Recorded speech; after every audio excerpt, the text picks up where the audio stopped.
Before the first word of this story even begins, let me warn you what you are about to witness will make your blood boil. Suk picked up the wedding photograph with 2 fingers like it was garbage and let it drop. The glass shattered across the marble floor.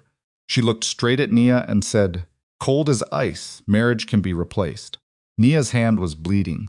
She was on her knees, alone, picking up the broken pieces of her own marriage while an entire room full of people watched and said nothing. Nobody moved. Nobody spoke. Nobody helped. If that had been you, kneeling on that floor, what would you have done? Stay with me because this story is just getting started, and what happens when that front door opens will change everything. If you are new here, subscribe right now and hit that notification bell so you never miss a story like this one. Drop a like and tell me in the comments what city or country are you watching from. I want to see how far this story travels. The estate sat behind iron gates that most people in Seoul never got close enough to touch. It was the kind of house that did not announce itself, no signs, no visible security at the front, no gold lettering carved into stone. It simply existed, large and quiet and unavoidable, the way all truly powerful things do. The neighborhood around it had learned long ago not to ask questions about who lived there or what business was conducted inside those walls at odd hours of the night. Nia Holloway Kang had lived there for 2 years. 2 years of learning which hallways went cold in the winter because the heating vents were uneven. 2 years of knowing that the cook, Mr. Bake, always left a small plate of sliced mango near the kitchen entrance on Sunday mornings because Taemin had mentioned once, just once, in passing that Nia loved mango. 2 years of understanding that the estate, for all its polished surfaces and careful was a place that had never quite decided whether it wanted to be a home. She had tried to make it one anyway. That was the thing about Nia that people consistently misread.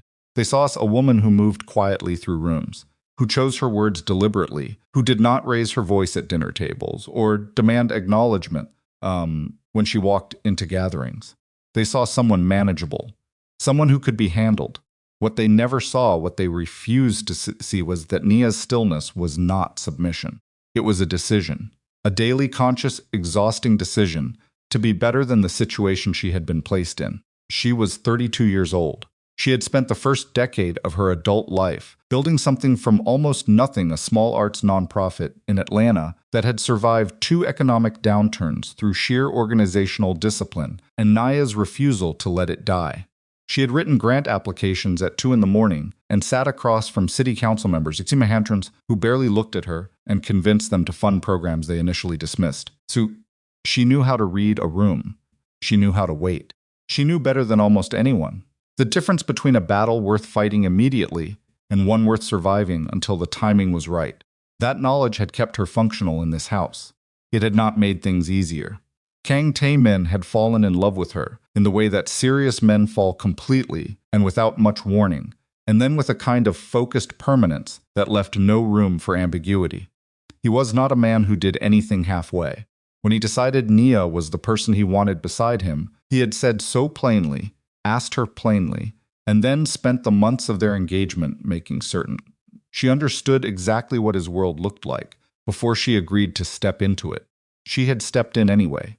She did not regret him. Not for a single moment, not even now. What she had not fully accounted for was the family. Misuk had arrived at the airport the day after their wedding announcement, with her luggage already packed for a long stay and a smile that never quite reached her eyes. She was Tae-min's father's sister, the woman who had stepped in when his parents died, who had managed the household through the lean and dangerous early years, who had made herself indispensable in the way that people sometimes do when they sense that indispensability is the only permanent security available to them. She was sharp and controlled and had spent 30 years building a careful position inside Tae-min's life. She was not about to surrender any part of that position to a woman she had not chosen.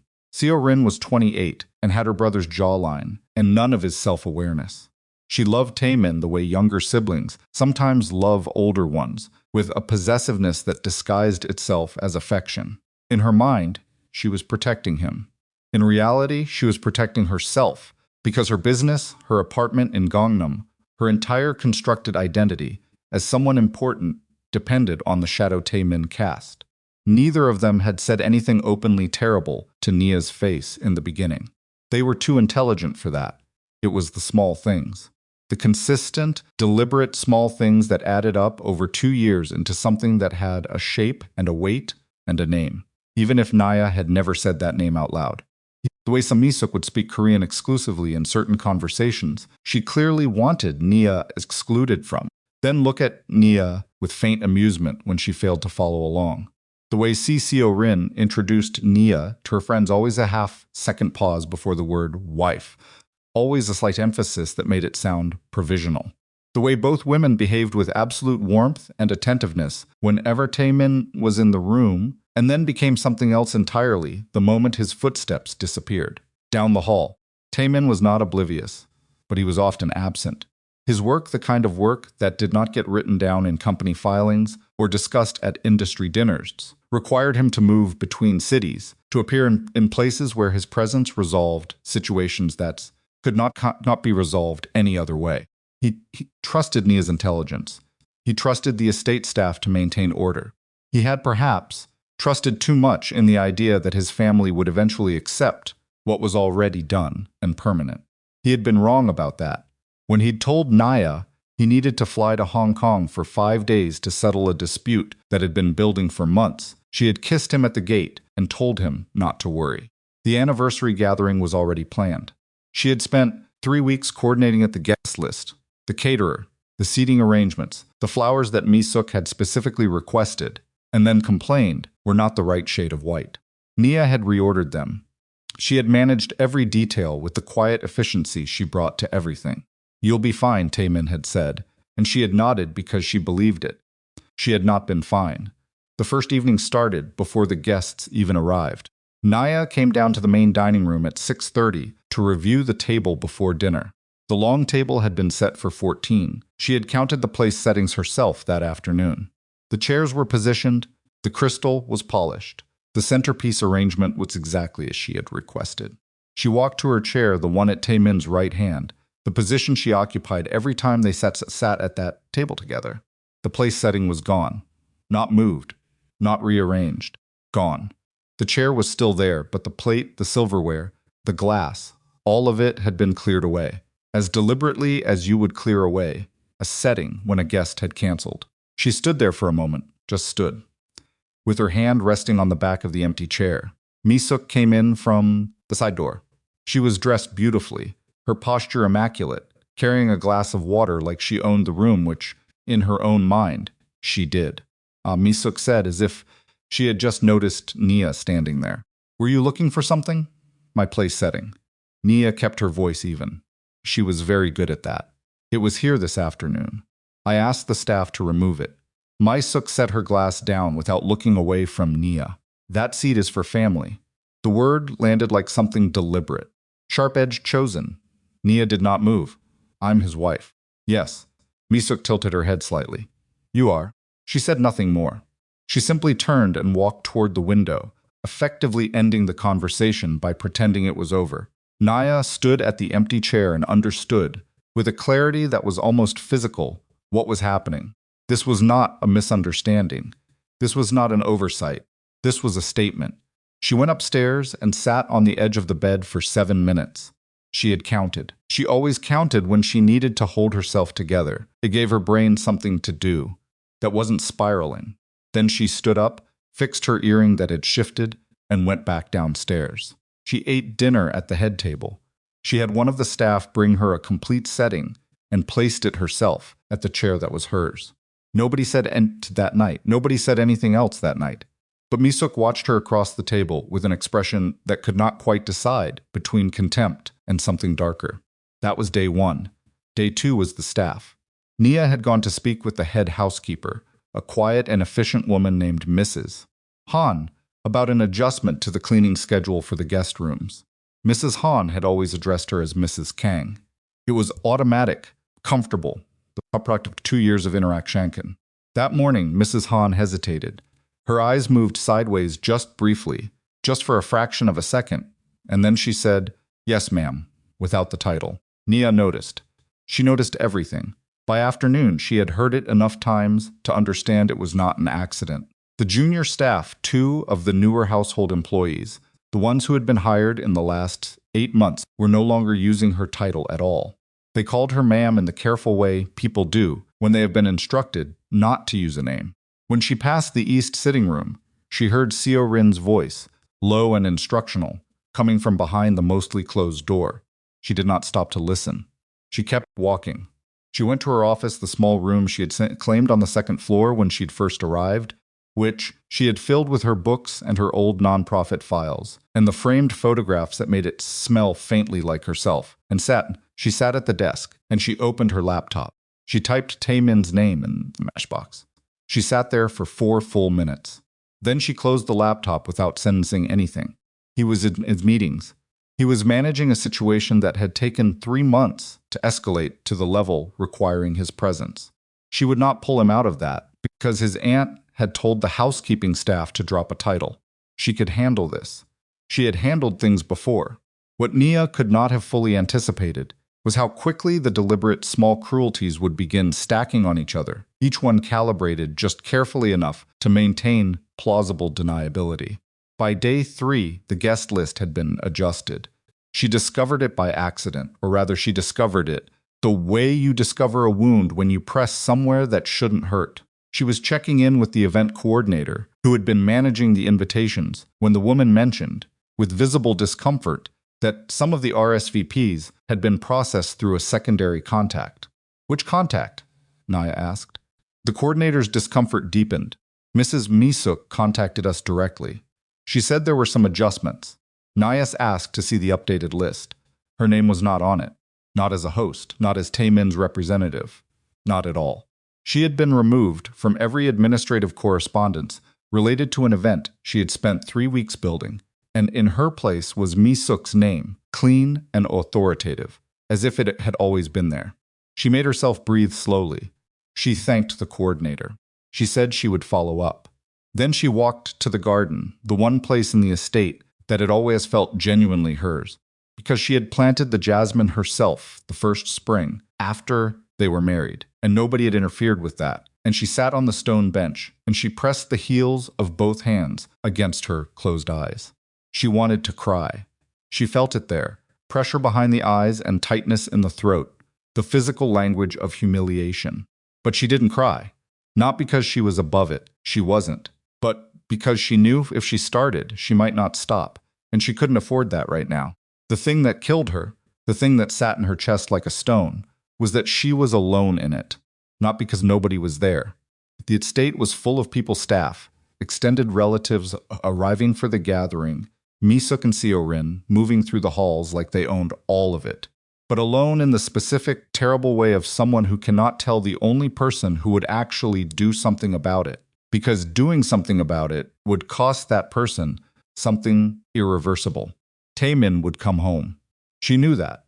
She knew him new, the way his face went completely still when he was truly angry, as opposed to the controlled coldness he performed for people he wanted to intimidate. She knew what he was capable of when something crossed into territory he considered a genuine violation. She had seen it happen to business associates, to men who had tested limits they hadn't realized they were testing. She did not want that aimed at his family. These were the people who had kept him alive when everything else was uncertain. Misuk had driven him to school in the years when the family name alone made other children's parents nervous. Seo Rin had shown up at every hospital visit, every court appearance, every public occasion, when his presence required someone who looked like they belonged beside him. Whatever they were now, and Nia was increasingly certain about what they were, they had once been real and necessary to him. She would not be the reason those connections were severed. So she sat in the garden. She breathed. She put her hands down and smoothed her slacks and walked back inside. The formal reception was 3 days away. She would get through it. She had to. The influential relatives began arriving on day 4, streaming in with luggage and strong opinions, and the particular energy of people who had been told, in small ways over many years, that their connection to Kong Taemin made them significant. They greeted Misuk warmly. They embraced Seo Rin. They looked at Nia with varying degrees of curiosity, dismissal, or polite blankness. Misuk introduced her 3 times that evening. 3 times, Nia watched it happen, stood right there, and watched it. And each time, the introduction was the same. Not Taemin's wife.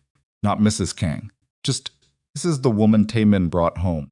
The first time, she thought it might be a translation issue, though she knew it wasn't.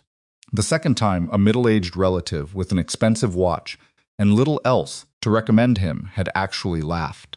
A short, private little laugh that he'd shared with the man beside him, and neither of them bothered to lower their voices.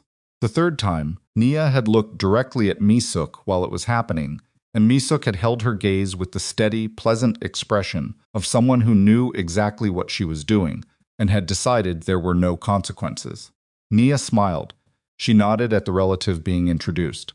She said something appropriate and measured and moved on. Inside, something was changing, not breaking, not dissolving into anger or grief. Something was shifting, slowly and with considerable weight, the way tectonic things shift the kind of movement you can't feel while it's happening, but that eventually produces entirely new geography. She was reaching the edge of what she could absorb and remain silent about. She didn't know it yet, but she was getting there. That night, alone in the room that smelled like both of them Taemin's particular soap, her lotion, the combined scent of a shared life, she picked up her phone 3 separate times. Twice she got as far as opening a message thread. Once she actually typed 4 words before deleting them. I need you here. She deleted it. She put the phone face down on the nightstand and stared at the ceiling. She thought about the first time she and Taemin had argued a real argument, not the careful negotiations they sometimes had about schedules or commitments, but an actual fight with raised voices and things said that took effort to walk back from. It had been 6 months into their marriage, something about the estate security protocol that had felt, to Nia, like surveillance of her specifically, and she had told him that with considerable clarity. He had listened. He had sat across from her with his face very still and let her finish before he responded, and what had struck her was not that he apologized immediately, he hadn't, but that he had taken her seriously. That he had treated her anger as information, worth considering rather than a reaction to be managed. You're the only person in my life who says exactly what they mean to me. He had told her, afterward, when they had come down from it and were sitting on the balcony in the dark. Everyone else calculates. You don't. She had told him that wasn't entirely true. She calculated plenty. Not with me, he'd said. And he'd been right about that. She thought about that conversation now and felt the absence of him like a physical thing. Not romantic longing, though there was some of that too, but the particular ache of wanting to be understood by the specific person who understands you and not being able to reach them. She fell asleep with the phone still face down. Tomorrow was the day before the banquet. Tomorrow she would discover exactly how far this had been allowed to go. And by the time the final evening arrived, by the time she was kneeling on a marble floor, with glass in her hand and blood on her palm, and an entire room watching in silence, she would finally understand that some things cannot be managed through patience, cannot be survived through stillness, cannot be absorbed without leaving a permanent mark. Some things require a voice. She just hadn't found hers yet. She would. She woke up before the alarm. That was how Nia always knew something was wrong, not the obvious signs, not the raised voices, or the cold shoulders, or the deliberate erasures she had been cataloging for 4 days now. It was the waking. The way her body pulled itself out of sleep, 40 minutes put need before it needed, her eyes opening to a ceiling that was still gray with early light, her mind already running inventory before she had taken a single conscious breath. She lay there for a moment, just a moment. The bed was too large without Taemin in it, not in a sentimental way, but in the practical sense that his absence changed the physics of the room, the weight distribution, the temperature, the specific quality of silence that settled over things when he wasn't nearby. He ran warm. She had teased him about it early in their marriage, called him a furnace, and he had pulled her closer without any comment, and she had stopped complaining. She missed him with a fierceness that embarrassed her slightly. She sat up, reached for her phone. No messages. It was 5:40 in the morning in Seoul, which meant it was whatever ungodly hour it was in Hong Kong. And Taemin slept light, but he did sleep. She set the phone down without typing anything. The banquet was tonight. She had been telling herself for 4 days that she could get through the banquet. One evening, one table, One carefully managed performance of family unity that would satisfy the guests and allow everyone to exit the situation with their dignity technically intact. She had organized 300 details to make this evening run smoothly, and she would see it through to the end, because that was who she was, someone who finished what she started, regardless of the personal cost. She got dressed in the dark slacks, a silk blouse, the color of deep burgundy that Tae-min had bought her in Tokyo, because he said it was the exact color of something he couldn't describe but wanted to see on her. She wore it when she needed to feel like herself. She needed that today. The morning was deceptively quiet. Naya moved through the estate, doing the final review she had planned, checking the banquet setup, confirming the catering timeline, reviewing the seating arrangements that she had reconstructed after discovering Mi-suk's alterations to the guest list. She had spent 2 hours 2 nights ago rebuilding the configuration from her original notes, restoring names that had been quietly rearranged and correcting the placement of several elderly relatives who had mobility considerations that Mi-suk either didn't know about or hadn't bothered to account for. Mrs. Han moved around her carefully. The other staff gave her slightly more space than necessary, which told Nia everything she needed to know about what conversations had been happening in the parts of the house she wasn't occupying. People in households like this one developed a particular sensitivity to power dynamics they knew, sometimes before anyone said a word, when a storm was building and which direction it was coming from. At 9:15, Seo-rin appeared in the doorway of the main hall, where Nia was reviewing the centerpiece arrangement. She was wearing a silk robe and holding a coffee cup, and she had the relaxed posture of someone who had decided, sometime in the last 24 hours, to stop pretending. "You moved the seating," Seo-rin said. Not a question. Nia didn't look up from the arrangement. "I restored the original configuration. Mi-suk spent time on that. Mi-suk removed guests who have mobility issues from positions near the accessible restroom. Nia adjusted a stem. Set it back. I put them back." Seo-rin stepped further into the room. Her bare feet made almost no sound on the marble. "You know she's going to change it again. Then I'll change it again after her." Naya finally looked up. "Good morning, Seo-rin." Something moved across Seo-rin's face. Not shame. Nia had stopped expecting that, but something adjacent to it. A brief, involuntary recognition that the woman she was looking at was not actually manageable, was not actually going to dissolve under pressure the way they had apparently expected. It was there for less than 2 seconds, and then it was gone, replaced by the smooth, careless expression Seo-rin wore like a second face. "You work very hard," Seo-rin said. There was something in the phrasing that was intended to diminish the implication that working hard was what staff did, that it was not, somehow, an admirable quality in a person at this table. "I do," Nia agreed pleasantly. "Someone has to." Seo-rin left without finishing her coffee. Naya stood alone in the main hall and breathed through her nose for 10 seconds and went back to the centerpiece. Mi-suk appeared at 11. She came in the way she always came in, preceded by her own atmosphere, a particular combination of expensive fragrance and absolute certainty that the space she was entering was hers. She was dressed for the day in a crisp gray ensemble that managed to communicate authority without being formal, and she moved to the center of the room and stood there looking at the table the way a general surveys a battlefield. "The seating is wrong," Mi-suk said. "Good morning," Nia said. Mi-suk's gaze moved to her slowly. "I said the seating is wrong. I heard you." Naya set down the notepad she'd been holding. "The seating reflects the original plan I submitted 2 weeks ago, the one that was approved. I approved a different arrangement. You don't have the authority to approve seating arrangements for an event I'm managing." Nia said it quietly. No heat in it, no performance. Just a sentence that happened to be a fact. "This is the plan Tae-min and I agreed on." The temperature in the room changed. Mi-suk walked to the table slowly. She examined the place cards with the deliberate attention of someone who was deciding something, not reading something. Then she picked up one of the place cards near the head of the table, one of the prominent positions, an elderly great-uncle from Busan who walked with a cane and moved it 3 seats down. Then she picked up Nia's card. She held it for a moment, just held it, fingers precise around the edges. Then she set it at the far end of the table, near the auxiliary seats, near where the household staff coordinator typically sat when events required her presence. "There," Mi-suk said. "Better." Nia stood absolutely still. There was a staff member in the doorway, one of the younger women, who had frozen with a serving tray in her hands, watching the exchange with wide eyes, and the practiced stillness of someone who had learned that visibility in these moments was a liability. Nia walked to the table. She picked up her own place card. She walked it back to its original position and set it down precisely where it had been, between the seat reserved for Taemin's presence and the position of the most senior guest. She looked at Mi-suk. "We can keep doing this all day," Nia said. "Or we can both behave like adults and get through this evening." Mi-suk's smile was the kind that never required warmth to function. "I am behaving exactly as I choose to, I know."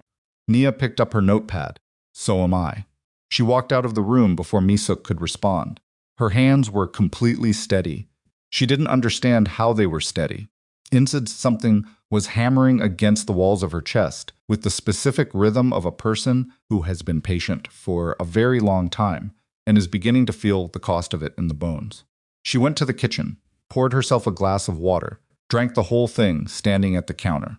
Mr. Bake glanced at her once, said nothing, set a small plate of sliced mango at her elbow, without being asked. She didn't thank him out loud. She didn't trust her voice to come out even. She just touched the edge of the plate briefly, and that was enough. The guests began arriving at 5. Nia stood at the entrance of the main reception room for 40 minutes greeting people as they came in. She did it correctly. Names remembered, connections acknowledged, the right questions asked about the right family members in the right order. She had done her research. She had spent 3 days in the weeks before this event, building a mental catalog of who was connected to whom and what mattered to each person who would walk through these doors.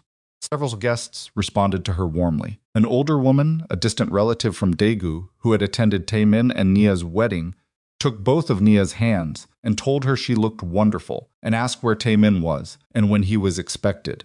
Nia said tomorrow at the latest, and the woman patted her hands and said good, good, and moved inside. Those moments helped. They shouldn't have been necessary as evidence that she existed and belonged here, but they helped anyway. Mi-suk arrived into the reception 40 minutes late, which meant she arrived at exactly the moment when the room was full enough for her entrance to register. Seo-rin was with her, and 2 of Seo-rin's friends, who were not on the original guest lists, but who Mi-suk had evidently added during her administrative incursion, and they came in trailing energy and attention the way people do when they have decided the party begins with them. Mi-suk worked the room. That was the only phrase for it. She moved from cluster to cluster with practiced ease, touching arms, laughing at the right moments, steering conversations with invisible expertise of someone who had spent decades managing social environments. She was good at it. Whatever Nia thought of her, she had to acknowledge that Mi-suk was genuinely skilled at the performance of warmth, when warmth was the strategic choice. Nia watched her work for a moment from across the room, and then a guest asked her something about the catering, and she refocused. The introductions happened at dinner. Nia had known they were coming. She had positioned herself, she thought, carefully had made sure to be in conversation with guests she already knew before the formal seating began, so that she was visibly integrated, visibly comfortable, visibly not a person who needed to be explained. But Mi-suk managed the moment anyway. There was a cluster of relatives near the east end of the table, 3 men who represented considerable business interests, and whose presence at this gathering had more to do with their relationship to Taemin's organizational reach than to any actual family sentiment. They were important. Mi-suk knew they were important. Mi-suk brought them to that end of the table herself. Nia moved to greet them. It was natural to greet them. She was the one who had managed this event. "Gentlemen," Mi-suk said, arriving at the same moment from the other side, "allow me to introduce someone." She gestured toward Nia with the particular kind of gesture that indicates an object rather than a person. "This is the woman Taemin brought home." One of the men, heavyset, 50s, the kind of face that spent a long time being agreed with, glanced at Nia and then back at Mi-suk. "His wife? He calls her that," Mi-suk said pleasantly. The man made a small sound. The man beside him laughed, not loudly, not cruelly, just the automatic laugh of someone who recognizes a joke, even when they're not entirely sure why. Nia stood there. She stood there, and she felt the heat of it move up from her stomach to her chest to the back of her throat, felt her face do the thing faces do when you are making a decision about whether to feel something or not. She looked at the man who had laughed. He was already looking elsewhere, already done with her. "My name is Nia Kang," she said. Her voice was even. "Taemin's wife. I'm glad you're here." She moved away before any of them could respond. She found a quiet corner near the bar not to drink, just to stand for 30 seconds, without anyone's eyes on her, and she pressed her thumb against the inside of her opposite wrist, a habit she'd developed years ago, when she needed to locate herself quickly. Pressure. Pulse, still here. Seo Rin found her there. "You should be used to it by now," Seo Rin said. She wasn't whispering exactly, but her voice was low, calibrated for the two of them. "It's not personal." Nia looked at her. "Then what is it?" "Realistic." Seo Rin tilted her glass slightly, as if considering how to arrange the next words. "You're a good person. I'm not saying you're not. But this family has a specific." She paused. "Wait. History. You don't come from that. You can't just step into it." "I didn't step into it," Nia said. "I was invited into it. By your brother. Who is the head of this family?" "My brother makes decisions quickly when he's in love." Seo Rin said it gently, almost sympathetically, in the way that people deliver cruelties they want mistaken for kindness. "He'll understand eventually." "Understand what exactly?" "That there are things that work, and things that another pause." She seemed to be searching for a word that was palatable. She didn't find one. "Don't." Nia turned to face her fully. "Say what you mean, Seo Rin." Seo Rin met her eyes. Just for a second. Then she looked away. "I already did." She walked back toward the table. Nia stood in the corner for 30 more seconds. Then she walked to the table too, because she had nowhere else to go, and no other option except to survive this evening and get to the other side of it. Dinner was an hour of controlled warfare, conducted entirely through social protocol. Nia ate.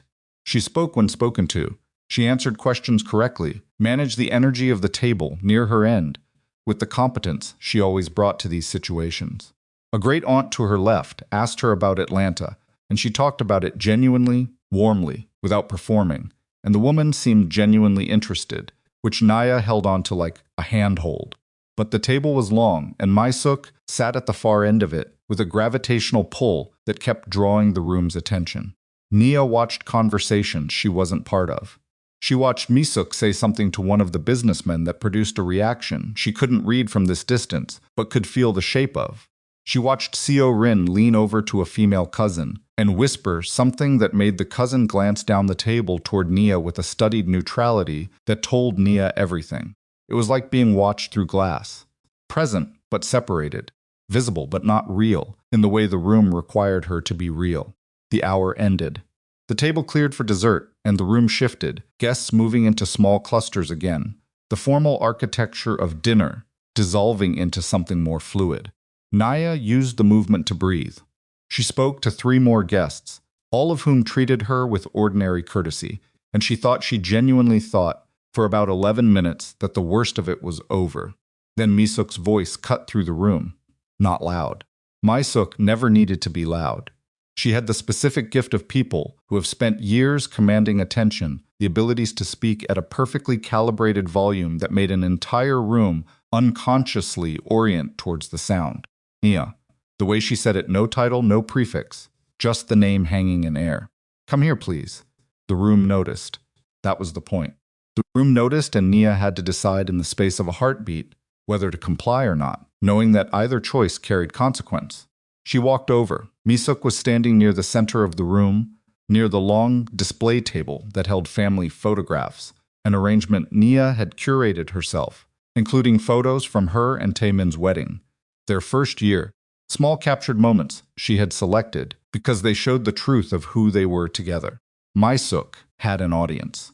Not a gathered one, not people who had specifically something to watch, but the natural audience of proximity that develops when someone with authority begins speaking in a room where other conversations have paused. "Several of our guests," Misuk said, and her voice was measured, regretful, the voice of someone reluctantly delivering an unpleasant administrative necessity, have expressed some discomfort with the current seating configuration. Nia waited. "I think it would be better," Misuk continued, "if you move to the secondary table for the remainder of the evening." The secondary table. Nia knew which table she meant. It was the smaller auxiliary table near the east wall, set slightly apart from the main gathering, where household staff sat when their presence at a formal event was required. It was not a guest table. It was not a family table. It was where people sat when their function was operational rather than personal. Which guests? Nia asked. Her voice was very quiet. My Suk blinked. I'm sorry? Which guests expressed discomfort. I'd like to speak with them. The room was very still now. Misuk's expression shifted not into anger, not yet, but into something harder, something that had decided the pretense of regret was no longer worth maintaining. This isn't a negotiation. You're asking me to leave the family table at a family event in my husband's home. Naya looked at her, just looked, steady and direct. That requires a reason. Seorin appeared at Misuk's shoulder as if summoned. Her eyes moved between Naya and the room, with the calculating attention of someone doing rapid risk assessment. You're making this awkward, Seorin said low and tight. I didn't start awkward, Nia said. You don't belong at that table. Seorin said it quietly, but not quietly enough. Two guests to the left heard it. The great aunt from Daegu, the one who had taken Nia's hands at the door, heard it. The slight sound she made, small and uncomfortable, confirmed it. Nia felt the words go into her. Not like a blow she'd braced herself past that.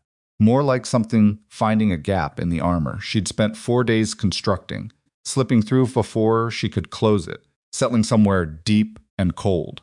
She stood there. She stood there with those words sitting inside her, and the whole room watching to see what she would do, and she made a choice. Not a calculated choice. Not a strategic choice. The kind of choice that comes from the part of a person that lives below strategy. She looked at Misuk, then at Seorin. You don't have to accept me, Nia said. Her voice was different now, not cold exactly, not heated, but stripped of the management layer, the social cushioning, the careful modulation she had been maintaining for days. Just the voice she used when she meant something without reservation. But you will not disrespect my marriage. The room was silent enough that she could hear the faint sound of crystal shifting on the secondary table across the room. Mai Suk stared at her. For a moment, just a moment, something moved in the older woman's face. Not retreat, but recognition. The recognition of a person who has pushed something to its limit and felt it begin to push back. Then the moment passed. Mai Suk turned. She moved toward the display table, the one with the photographs. She walked along it slowly, deliberately, like she was reviewing a collection that belonged to her. And she stopped at the center, where Nia's wedding photograph sat in a heavy silver frame. Taemin with his hand at the small of Nia's back. Both of them turned slightly toward each other, caught in the moment before the formal picture was taken, before either of them had arranged their faces for documentation. Mai Suk's hand moved. She didn't grab it. She didn't throw it. She simply placed 2 fingers against the edge of the frame and pushed, and the photograph fell from the table edge and hit the marble floor, and the glass shattered in a wide radius, pieces scattered across the stone in every direction. The sound was not loud. It was much worse than loud. Mai Suk looked at Nia across the debris field of the broken frame. Marriage, she said, can be replaced. The silence after that was the loudest thing Nia had ever heard. She looked around the room. The great aunt had her hand pressed to her mouth. One of the businessmen was looking at his glass. Seorin was looking at a fixed point somewhere past Nia's shoulder. Nobody's mole spoke. Nobody moved toward the photograph. Nobody did anything except inhabit the aftermath of what had just happened and allow it to exist unchallenged. Nia looked at the broken frame on the floor. At the photograph inside it still intact, glass splintered across the image, but Taemin's face and her face both still visible through the fracture lines. She looked at the blood. No, not yet. The glass hadn't touched her yet. She registered that she was going to have to move before someone stepped on the larger pieces. She knelt. Her knees touched the marble and she reached forward and began carefully picking up the larger shards of glass, setting them aside, trying to get to the photograph itself. A shard caught the edge of her palm. She felt it before she saw it, a bright, immediate line of pain, and then she saw the blood welling slow and dark against her skin, running along the crease of her hand. She kept picking up glass. She kept going because stopping felt like something she could not afford to do in this room in front of these people, because stopping meant acknowledging not just the physical reality of bleeding on the floor of her own home, but the full accumulated weight of every single thing that happened in the last 4 days. And if she stopped to acknowledge that, she was not certain she could keep the sound that was building in her chest inside her body. Nobody came. Nobody offered a cloth or a hand or a word. The whole room stood around her and watched her bleed quietly on the marble, and nobody moved. And somewhere in the private geography of Nia Holloway Kang, in the part of her that had been managing and calculating and surviving and staying silent for 4 days and 2 years, something finally stopped. Not her. She was still here, still kneeling, still breathing, but the silence stopped. She looked up from the floor, blood running across her palm, photograph in her other hand. She whispered it, not to Misuk specifically, not to any one person, just to the room, to the fact of it, to the version of herself who had believed that staying quiet was the same as being safe. I stayed quiet, she said, because I didn't want Taemin to lose his family because of me. Misuk looked down at her and laughed, not loudly, not cruelly in the theatrical sense, just a small, certain dismissive sound. The laugh of someone who has decided that what they are looking at is not worth careful cruelty, just ordinary disregard. He won't lose us, Misuk said. She lifted her chin. Eventually, he'll lose you. The words landed in the room like something permanent, like something being recorded. And then, from somewhere behind her, from the private side corridor, from the direction of the entrance that connected to the east wing, came a sound. Not a dramatic sound. Not a door thrown open, just a footstep. A single, deliberate, familiar footstep on marble. And a voice. One word. No. The word landed in the room like a stone dropped into still water. No. One syllable. Barely raised above conversational volume. And yet every single person in that banquet hall reacted to it. Heads turning. Bodies stiffening. The particular collective flinch of people who recognized the voice before they saw the face and understood. In the animal way that people who move in dangerous worlds develop, that something had changed irrevocably in the last 3 seconds. Kang Tae-min stepped out of the shadow of the side corridor and into the light of the banquet hall. He was still in his travel clothes, dark slacks, a charcoal shirt with the top button open, the jacket he'd been wearing on the plane folded over one arm. His hair was slightly uneven from the flight, not disheveled exactly, but not arranged either, and there was a tiredness around his eyes that came from too many hours in airport transit and too little sleep. He looked like a man who had come straight from a car without stopping to prepare himself. He looked like a man who had been standing in that corridor long enough to hear everything. Nia was still on her knees on the marble floor. She had not moved when the voice came. She had heard it, recognized it in the instant it arrived. Felt it move through her chest with a force that had nothing to do with fear and everything to do with something breaking loose inside her that had been held very tightly for a very long time, but her body had not, yet communicated with her legs about what came next. She was holding a photograph in one hand. Her other hand was bleeding. Taemin crossed the room. He did not look at Misuk. He did not look at Seo Rin. He did not look at the businessmen, or the relatives, or the great aunt with her hand still pressed to her mouth. He moved through the gathered people the way serious men move through rooms that belong to them, without hesitation, without acknowledgement of obstacles, with the quiet certainty of someone who has decided on a direction and has no interest in the scenery on either side. He crossed to Nia. He knelt.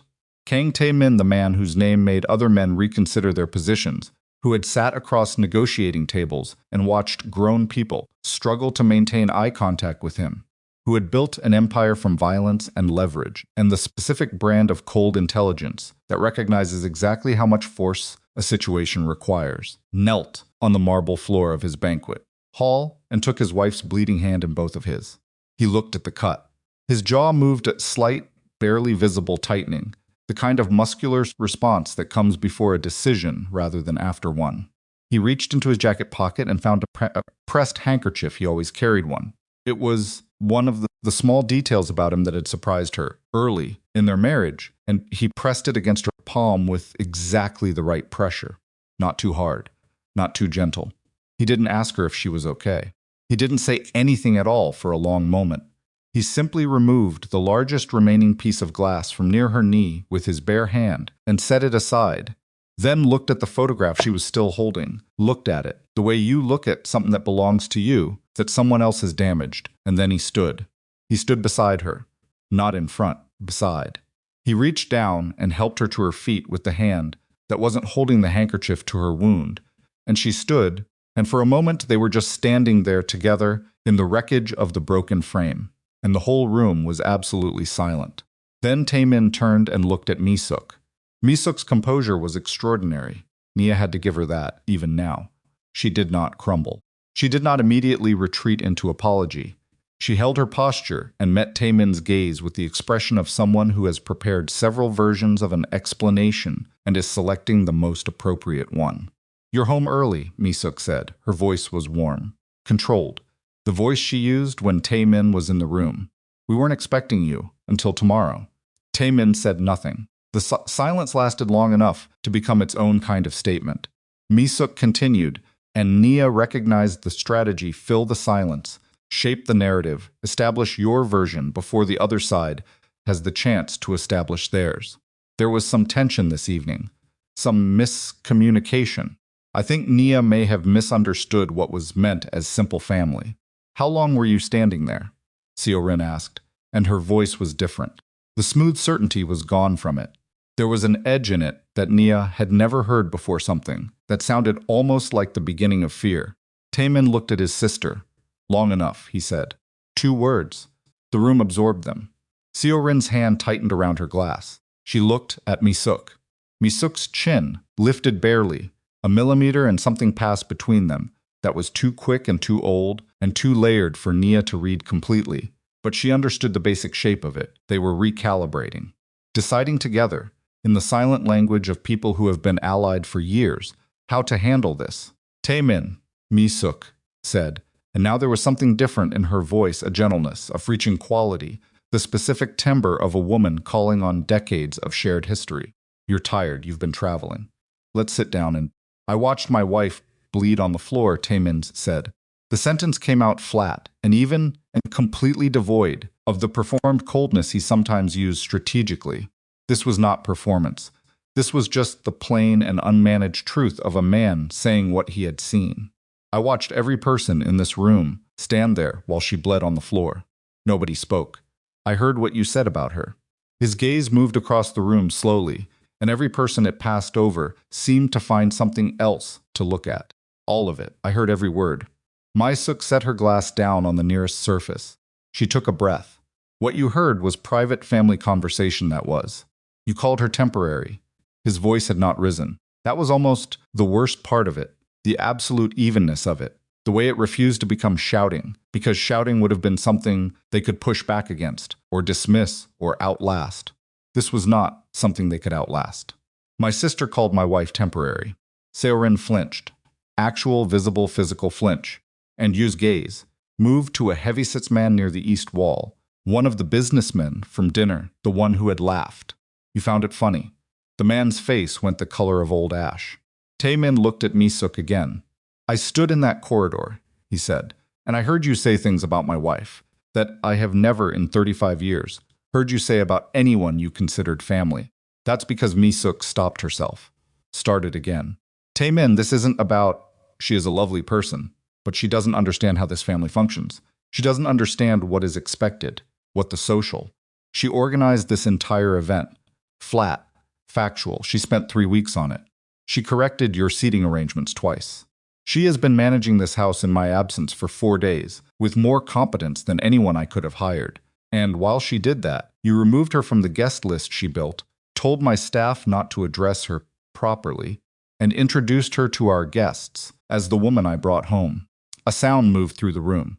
Not a word, just the collective involuntary sound of people realizing the man they were afraid of already knew things they had believed were unwitnessed.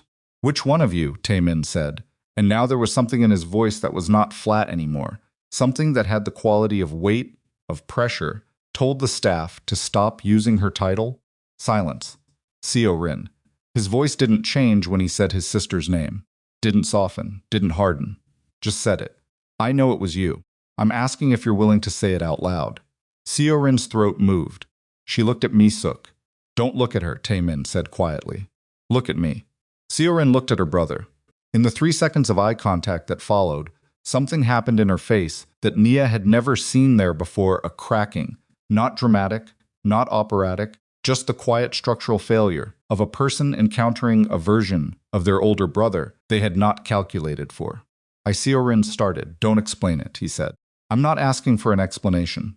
I'm asking if you can say what you did out loud, in this room, in front of the people who were here. Siorin said nothing. The silence was its own answer. Taemin turned away from her. He looked at the room, at the assembled relatives and business associates, and the great-aunt near the door, and the household staff member frozen near the secondary table end. His gaze was completely steady, the gaze of a man cataloging things, recording them. I'm going to tell you some things, he said, things you already know. But I want you to hear them, said out loud in the same room, where my wife just bled on the floor. Mysuk's chin went up. Taemin, this is not the place. The estate you live in, he said, not acknowledging the interruption, belongs to me. Mysuk went still. Every financial arrangement, you have the allowance, the account, the car, the staff at your residence, runs through my organization. Has for 11 years. He looked at his aunt without any visible emotion. You have not earned independent incomes since 2018. You live the way you live because I decided you should. The room had stopped breathing. Siorin. He turned to his sister. Your fashion label, the showroom in Gangnam, the inventory loans you took in 2022 that you haven't finished repaying, the silent investor listed in your company documents. He paused. That investor is me. You've never run a meeting I didn't fund your ability to walk into. Siorin's face had gone completely white. Not pale. White. The color of someone hearing the architecture of their life described accurately for the first time. The positions at my companies held by various relatives in this room. Taemin looked briefly at two men near the center table. Exist because I personally guaranteed their employment. Not because of their qualifications. Not because of their experience. Because they are connected to my family, and I considered that a reason to provide for them. He looked around the room one more time. Every privilege, he said, that anyone in this room used tonight to make my wife feel inferior came from me. It was mine. I gave it to you. And I gave it to you while you stood in my house and called her temporary. The word landed differently this time. Hearing it reflected back, in his voice, stripped of all the context that had made it feel safe. To say it landed like something criminal. Mysuk's recovered first. She was remarkable. Even in this moment, even with the ground shifting completely underneath her position, she recovered and she tried. You're upset. I understand. But Taemin, what I said, what Siorin said, it came from concern for you. From love for this family. This woman came into our lives very quickly. You made a very significant decision very fast. And we were worried. For you. That's all this was. Naya felt Taemin shift his weight slightly beside her. You knocked her wedding photograph off a table, he said, while she was in the room, and told her marriage could be replaced. Mysuk's mouth opened, closed. Was that love? He asked. For me? The question sat in the air with nowhere to go. Or was it? He continued. A woman who has had a specific position in my life for 30 years deciding that my wife threatened that position and handling it the way people handle threats when they believe nobody with authority is watching? Mysuk's composure showed its first crack.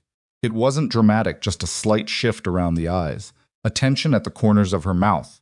That is not you don't understand what it's been like. She doesn't understand our customs, our expectations, the way things work in this family. Someone had to what? His voice was very quiet now. Humiliate her into leaving? Make her feel unwelcome enough that she'd stop trying? Make her understand her place, Mysuk said, and even as the words came out, something in her face registered that she had miscalculated their effect. The temperature in the room dropped several degrees. Her place, Taemin repeated. Nia felt his hand, the one not holding the handkerchief to her palm, move to the small of her back. Not gripping, not performing. Just there. A point of contact. Her place is beside me, he said. Her place is the head of this household when I'm not in it. Her place is the position I gave her when I married her, which is the same position I will spend the rest of my life making sure she occupies without having to fight for it every time I leave the room. He looked at Mysuk directly. You're leaving this house tonight, he said. Mysuk stared at him. Taemin, your things can be sent to your residence tomorrow. The residence, as I mentioned, that belongs to me, and the terms of which we will discuss at a later time. You cannot. Mysuk's voice had finally cracked into something real, something that abandoned the careful management. You cannot do this, I raised. You.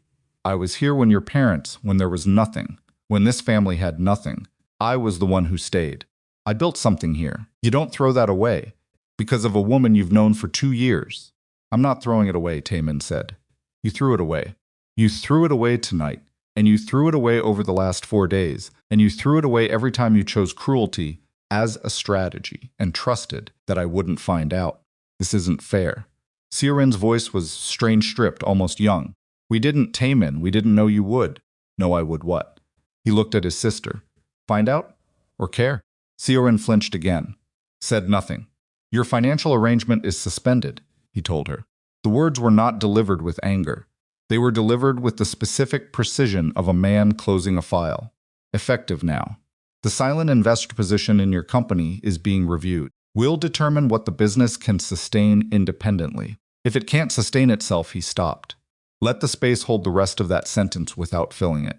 Seorin made a small sound, not a word. Just a sound. I'm not going to destroy either of you, he said, and his voice was different when he said it older, tired, with something in it that was not softness, but was not entirely hard either. That's not a kindness I've decided to extend. It's what my wife asked for. She asked for accountability and not revenge. And because she asked, that's what you'll get. Every eye in the room moved to Nia. She hadn't known he had heard that. She had said it quietly, so quietly, kneeling on the floor more to herself than to anyone. She hadn't known he'd been close enough for it to land. She felt the weight of the room's attention differently now. Not the dismissive, lateral kind from earlier in the evening. The kind that comes when people are reassessing something they previously miscalculated. Nia Holloway King is my wife, Taemin said. He said it to the room. All of it. Every person in it. Anyone who humiliates her humiliates me. Anyone who cannot respect her has no place at my table, in my home, or under my protection. The businessmen near the east wall were looking at the floor. The cousin, who had shared the whispered joke with Seorin at dinner, was examining her hands. The heavy-set man who had laughed was absolutely motionless, the particular stillness of a person who is hoping that stillness is the same as invisibility. It wasn't. Mi-suk stood for a moment longer. Her posture was still extraordinary, back straight, chin level, the physical memory of decades of composure refusing to release her even now. Then she looked at Nia, and something happened that Nia had not anticipated. Not an apology, not remorse. What moved across Mi-suk's face in that brief unguarded moment was something rawer and more honest than either of those things would have been. It was recognition. The recognition of a woman who had looked at another woman as an obstacle and was only now, standing in the ruins of the strategy she had deployed, beginning to see the actual person she had been doing it to. It lasted 2 seconds. Then Mi-suk looked away. She picked up her bag from the chair beside her. She moved toward the exit, with her spine straight and her face controlled, and she did not look at Taemin as she passed him, and she did not look at Nia, and she walked out of the banquet hall with her heels precise on the marble, and the door closed quietly behind her. Seorin stood for a moment longer. She looked at her brother with an expression that Nia couldn't fully catalog: grief and shame, and the particular devastation of someone who has realized too late what they were doing and why. Then she looked at Nia. She opened her mouth. She closed it. She left. The room exhaled. Not literally, not all at once, not in any synchronized way. But the collective tension that had been building for the last 20 minutes began, incrementally and unevenly, to release. Guests began to look at each other, at the floor, at the exits. Someone near the back made a quiet comment to their companion. 2 of the businessmen exchanged a brief, almost imperceptible glance. The great-aunt from Daegu moved through the thinning crowd toward Nia. She took Nia's unbandaged hand in both of hers, and she held it. And she didn't say anything at first, just held it with the specific warmth of an older woman who has seen enough of life to know when words are insufficient. Then she said, in careful English, I'm sorry we didn't speak up sooner. Nia looked at her. Thank you for saying so. The woman nodded once, patted her hand, and moved away. The guests left over the following 40 minutes. Quietly, politely, with the subdued energy of people who had witnessed something they needed time to process. The business associates were the most careful, the most calibrated in their departures, the most precise in their brief words to Taemin as they left. the words of men recalibrating their understanding of where the lines were drawn and who held the pen that drew them. Nia and Taemin stood together near the entrance as the estate emptied. She had the photograph still, she had carried it the whole time. The frame gone, the glass gone, just the photograph self, slightly bent at one corner, where she had gripped it too tightly during the worst of the evening. When the last car had gone and the staff had quietly begun clearing the banquet hall, Taemin turned to her. He looked at her hand first, lifted it gently, still wrapped in his handkerchief, and examined the edges of the cloth for bleed-through. "You need proper bandaging," he said. "I know." She watched him look at her hand. "How long were you in the corridor?" "Long enough." He repeated what he had said to Seorin, but differently. "Quieter, since before I said yes." She absorbed that. He had heard her whisper about not wanting him to lose his family. He had heard Mi-suk's response to it. He had stood in that corridor and listened to his aunt tell his wife that he would eventually lose her, and he had not gone in immediately. He had waited. He had let the moment complete itself. "Why didn't you come in sooner?" she asked. He was quiet for a moment. "Because you needed to say what you said, and they needed to hear it from you." She looked at him. "If I had walked in before that," he said, "it would have been my anger and my words and my consequences. And it would have changed exactly nothing about how they saw you, because everything would still have been something I did, not something you survived." She understood that, somewhere below the part of her that was exhausted and hurting and running on the last reserves of 4 very long days, she understood exactly what he was saying and why it mattered. "You should have told me," he said. His voice had shifted now, not the authoritative tone of a man addressing a room, but something private, directed inward, about the 4 days. "You were handling Nia." He said her name the way he said it when he wanted her to stop managing him. "You should have told me." She was quiet for a moment. "Then I didn't want to be the reason you had to choose." "You were never going to be the reason," he said. "They were. The moment they decided to treat you the way they treated you, they made the choice. You didn't make it for them. You don't have to protect people from the consequences of their own decisions." She heard that. She heard it in the specific way you hear things that land in the part of you that has been quietly arguing the opposite for a very long time. "I know," she said. "And then honestly, I'm working on that." He nodded once. He looked at the photograph she was still holding. Looked at it for a long moment without speaking, his face doing the thing it did when he was feeling something he hadn't fully decided how to say yet. "We're taking a new one of that," he said finally. She almost laughed. It came out as something slightly broken, not crying, not laughing, just the sound a person makes at the edge of both. "Okay, tomorrow." He took the bent photograph carefully from her hand, held it. "Tonight you're going to let someone look at your hand, and then you're going to sleep." "I organized an entire event that effectively just ended in the first act of its evening," she said. "I have cleanup logistics to Nia." She stopped. "The event is over," he said. "My staff will handle the logistics." "You are done for tonight," she wanted to argue. The organizational part of her brain, the part that had been running on fumes and discipline for 4 days, made one last automated attempt to generate a task list. Then it stopped. It simply stopped. "Okay," she said. He put his arm around her shoulders. Not dramatically. Just there.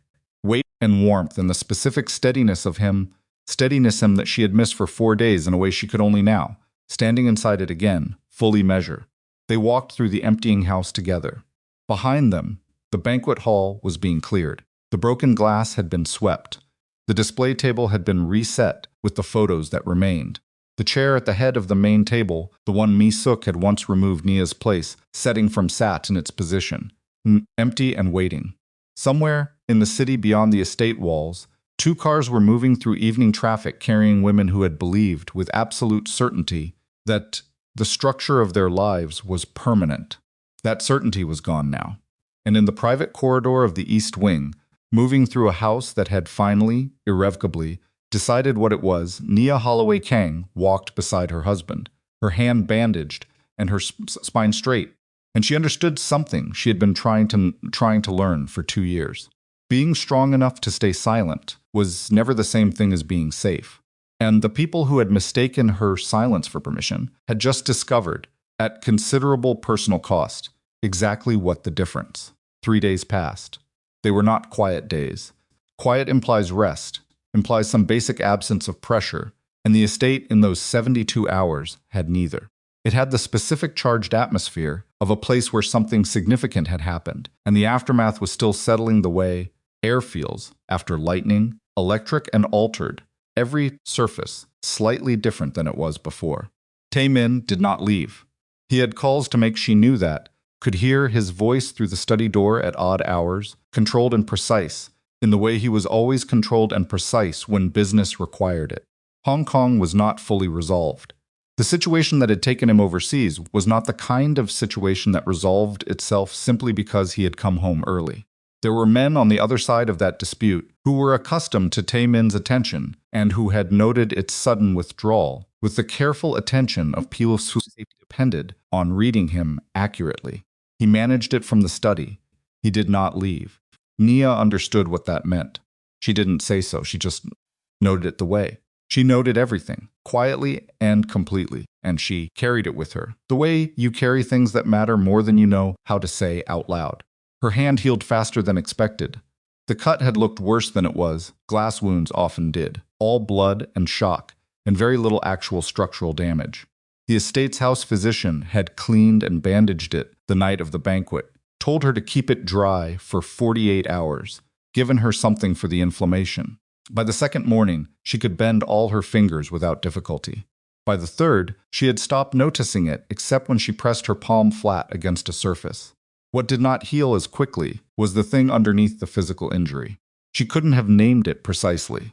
It wasn't trauma in the clinical sense. She wasn't flinching at sounds, or losing time, or cycling through the night of the banquet involuntarily. It was more specific than that. It was the particular psychic cost of having been disbelieved for a long time, not by one person, but by a situation. The cost of having her own daily experience be a thing she could not fully verify, could not bring to anyone, could not hold up to the light and say, "Look at this. This is real. This is happening." And then the sudden, vertiginous experience of having it confirmed all at once, publicly, in a room full of witnesses.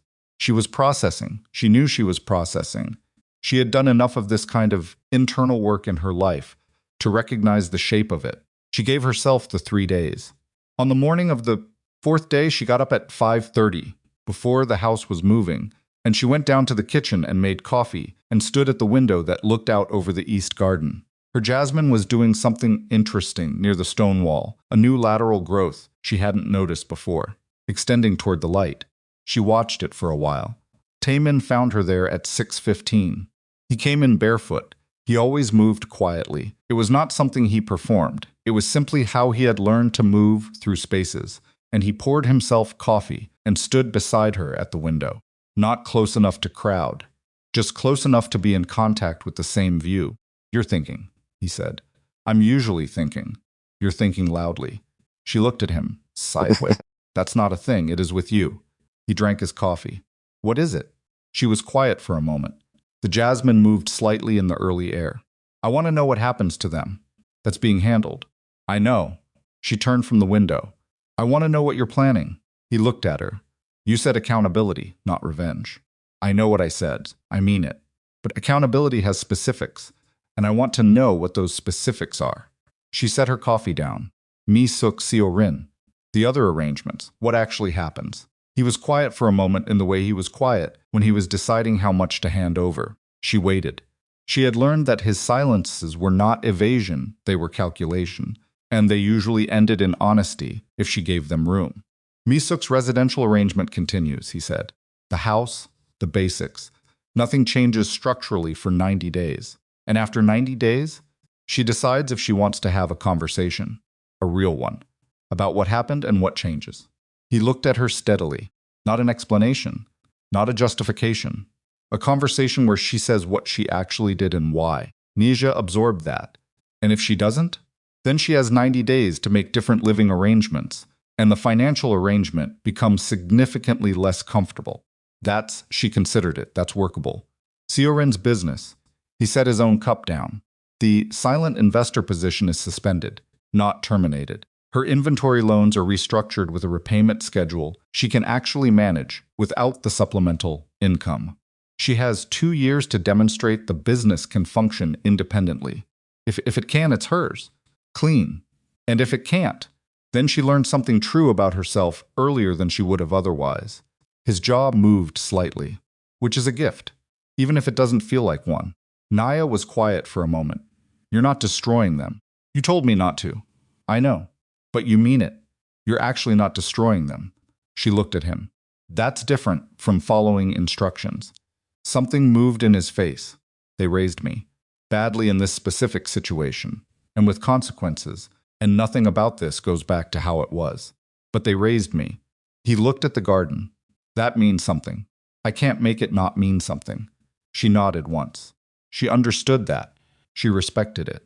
The other relatives, she said. The ones at the banquet. They witnessed. They allowed. His voice was flat on the last word. None of them will be made to suffer financially. But none of them hold positions in my organization by end of quarter. All of them? Every person who stood in that room and watched you bleed and said nothing. He looked at her. Yes. She didn't argue with that one. She picked up her coffee again. What about us? He frowned slightly. What about us? You've been in the study for 3 days, handling fallout from a situation I was in the middle of. You came home early from a business dispute that wasn't resolved. I don't want the next complication in your professional life to be something I caused by. Stop. His voice was not hard, but it was definite. That sentence doesn't get finished. Tay Min. Hong Kong is handled. It took 3 more calls and a concession I was planning to make eventually anyway. The dispute is resolved. He looked at her directly. Nothing that happened here caused your name to enter any professional conversation. Nothing you did, nothing you survived cost me anything I wasn't prepared to pay. She looked at him for a long moment. I should have called you. Yes. I thought I know what you thought. Not angry. Not accusatory. You thought protecting me meant protecting me from information I had a right to have. You were wrong. I know I was wrong. I need to know what happens in this house, he said. I need to know what happens to you. Not because I can't trust you to handle things you handled 4 days of something I am still working out how to have been absent for, but because knowing is not the same as managing. I don't need to know so I can fix everything. I need to know because you are my. He stopped. Something happened in his face that was brief and very unguarded. Because you matter. What happens to you matters. You don't have to carry things alone to protect me. The silence that followed was the comfortable kind. The kind that doesn't need filling. She reached across the space between them and took his hand. The bandaged one, careful. He held it. They stood at the window until the garden got lighter and the house started waking around them, and it was time for the day to begin. That morning she went back to work. Not estate management, something else. She opened her laptop at the desk in her second-floor office, and she pulled up the old nonprofit files she had transferred here from Atlanta when she moved, files she had not opened in 8 months, and she sat with them for a long time. She had let it go too far into dormancy. She had told herself it was temporary, the transition of moving, of building a new life in a new country, of learning to inhabit a space that was not designed around her. But 8 months was not temporary. 8 months was avoidance dressed as practicality. She spent the morning making a list of what would need to happen to restart the programming remotely, in partnership with the 2 staff members she'd kept on retainer who had been running maintenance operations without her. The list was longer than she would have liked, and more manageable than she'd feared. She was on the phone with her Atlanta program coordinator, a woman named Deja, who had been with the nonprofit since year 2, and who had the specific energy of someone who has been patiently waiting for you to come back to yourself when Mrs. Han knocked on the door. Nia held up a finger. 1 second, Deja. She looked at Mrs. Han. Yes? Mrs. Han's expression was careful. She was holding something, a small envelope, the kind used for correspondence rather than formal business. This was delivered to the residence gate this morning. For you. Personal courier, not estate service. Nia looked at the envelope. At the handwriting on the front, her name, Nia Kang, in the careful script of someone who had deliberated over each letter. She recognized the hand. She knew who it was from before she opened it. I'll call you back, Deja, she said and set the phone down. She took the envelope from Mrs. Han and waited until the housekeeper had closed the door behind her before she opened it. The letter was handwritten. 3 paragraphs on a single page, the stationery plain and cream-colored, nothing ostentatious. The handwriting was extremely controlled, except at the end of the second paragraph, where the pen pressure had shifted. She could see it in the way the ink deepened, as if the writer had momentarily stopped, managing the physical act of writing and just written. It was from Rin. It was not an explanation. It was not a list of reasons. It was not the kind of communication that protects the sender by building a case for their own good intentions. It was shorter and more difficult than any of those things. She had seen what she did, Rin wrote, not from outside herself, not from the comfortable distance of justification, but straight on. She had used language that she could not, looking at it now, understand the part of herself that had produced. She had been afraid of becoming peripheral, afraid that the brother who had always been her primary fixed point was being reorganized around someone she hadn't chosen and couldn't control. She had let that fear become cruelty, and she had called it concern, and she had done it for long enough that it had started to feel like truth. The third paragraph was 4 sentences. I don't expect you to accept this. I'm not asking for anything. I'm telling you because you deserve to have it said directly, by me, not managed through my brother. I'm sorry, Nia. Nia sat with the letter for a long time. She read it twice more. Not looking for things to disbelieve, she had enough experience with human apology to know the difference between one designed to repair the sender's comfort and one that was simply trying to say something true regardless of outcome. This was the second kind. It had the specific texture of a thing that cost someone something to write. She folded it carefully and put it in the desk drawer. She picked up the phone. She called Deja back, and they spent 45 minutes working through the restart logistics. And by the time she hung up, she had a timeline and a task list, and the beginning of something that felt, for the first time in 8 months, like momentum in a direction she had chosen herself. It was a start. The formal dinner happened 10 days later. Taemin had suggested it, not as a reconciliation event. He was careful to use that word, careful about what he was, and was not framing this as. It was a dinner.